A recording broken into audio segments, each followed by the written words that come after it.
everyone, Thomas here and welcome back to another video. So today we're back here for another speed build, and today we're going to go ahead and build this base game family home. So if you'd like to go ahead and download it for yourself, it is up on the gallery now. My origin ID is RealThomasTV1, and like normal there will be a download link in the description as well to the online gallery if you want to download the build that way.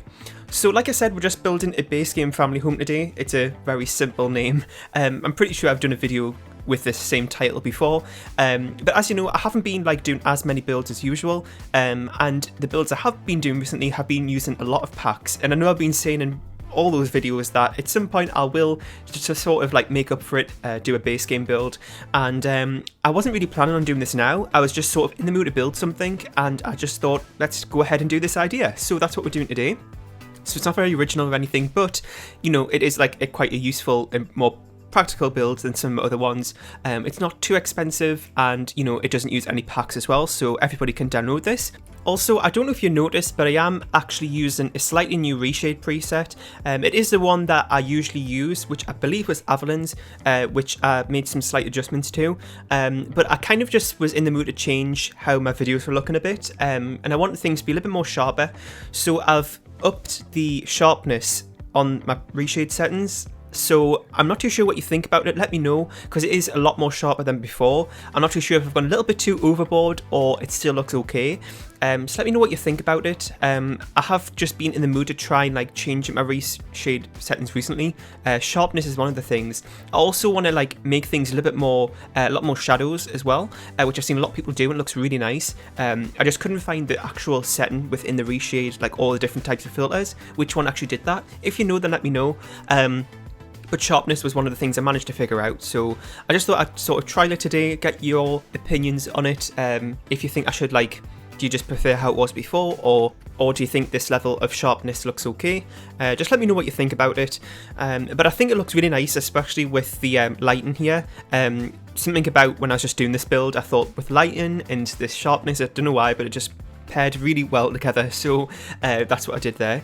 But yeah, so let me know if you have a favourite reshade setting, if you do use reshade. If you don't know what I'm talking about, it's basically filters that you can put on your game to make it look a little bit different, a little bit better, because normally the original sort of game without any reshades on, it's quite dull and boring, which when you kind of go back to it, if you use reshade, you probably know what I mean. If you turn off reshade and look at the normal game how it is, it's a very big difference. So I normally just use it to help make things more brighter and bump up the saturation a little bit.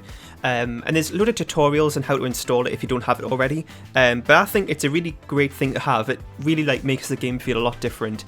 And I mean, the original game by itself, there's nothing wrong with it. It doesn't affect gameplay or anything. But it's just a nice thing to have if your computer can handle it. So yeah, and there's a million things you can do with it. There's so many different settings and different filters that you can play around with. And a lot of people have their own presets that you can download. So I used Harry's Light Brigade preset first. I just made a few slight adjustments to it, and then I also used Avalon's one as well, which I've made a few slight adjustments to, which is this one here, which I'm using today, and like I said, just sort of adjust the sharpness a bit. So yeah, there's a lot of things you can do with it. It's worth a play around and see what you can come up with, and it just enhances the game a little bit more. So yeah, I'm really happy how this build turned out. It's very simple, but you know, nothing wrong with that. I do a lot of simple builds, but I think it just turned out really nicely. And in terms of the details of the build, I know I haven't mentioned that. My game is actually updating at the minute, so I can't go into the gallery to check it, how I normally read out the details. So I'll do that later on, once my game's finished. So I'm multitasking a bit today. But, you know, it isn't too expensive and has 2 bedrooms and 1 bathroom. I kind of had some issues with the floor plan. It's not really anything major. Basically, as you can see, you come through the front door and then you've got to walk to the back to the kitchen area, and there's an archway through to the dining area and the living room back at the front of the house. So I just had a bit of issue with the staircase in terms of that placement. I did end up stop recording to try and figure it out because it was taking too long to try and get the staircase to work how I wanted it to. But basically what I wanted to do was have another archway sort of at the front door. Because you've got to sort of walk around to the back of the house and then back to the front again to get to the living room, if that makes sense. Now, the house isn't massive, so it's not really it's going to take your Sims ages to walk right to the back and right to the front, because it's really not that big of a house, so it's really not an issue, but it would have been nice if the floor plan would have allowed it. So sort of where this fireplace is here, have another archway on the left of that was kind of what I wanted to have, but I couldn't really make it work on. It was probably too small of a lot, but I didn't want the house to be too big. As you would have saw, there isn't really a backyard area. There is, but it's like not fenced in or anything. I did try a few options of like using like bushes and things to sort of make a fence, but it didn't really work, and I thought it was okay. I suppose you don't have that privacy, but you know, it's a Sims and that doesn't really like matter. It's not really a real thing, but it would have been nice for like the realism side of it. But you know, there isn't really much there anyway, so it doesn't look too bad. So I did like use a tree to sort of that little picnic area with the barbecue and the picnic table, sort of like made that a bit more sort of hidden. But yeah, I think overall it still looks quite nice, still quite cozy, even though it doesn't have like a proper fenced in backyard area. But you know, you could like move this to a bigger lot if you wanted to have a bit more expansion space. So yeah, there's quite a few things you could do really. So in terms of the colour scheme I went for, as you can see, it is fairly neutral, but I did use these sort of like, I guess it's peach, those colours of the sofas. I haven't used that colour swatch before. I believe it's one of the new colour swatches they added not too long ago in like a base game update. And it's got like a quite a, I don't know what you describe the texture as. It's sort of like weathered, sort of, but not weathered in a bad way. It's just got like just a bit of texture to it, a bit different than the standard version of that sofa, which I thought looked a little bit interesting.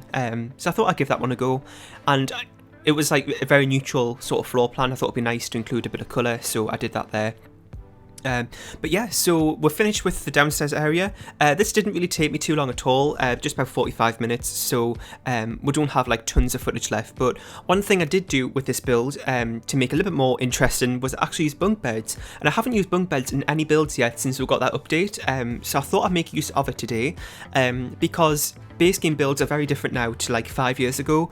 I was actually looking back at one of my base game builds yesterday, which is actually after I built this house, but I was just looking back at it, and it's funny to see kind of how the items have changed in the base game catalogue from like all those years ago, and how many more options we have now, like the hot tub and a lot more different things, and even just a lot more colour swatches of items from the original game.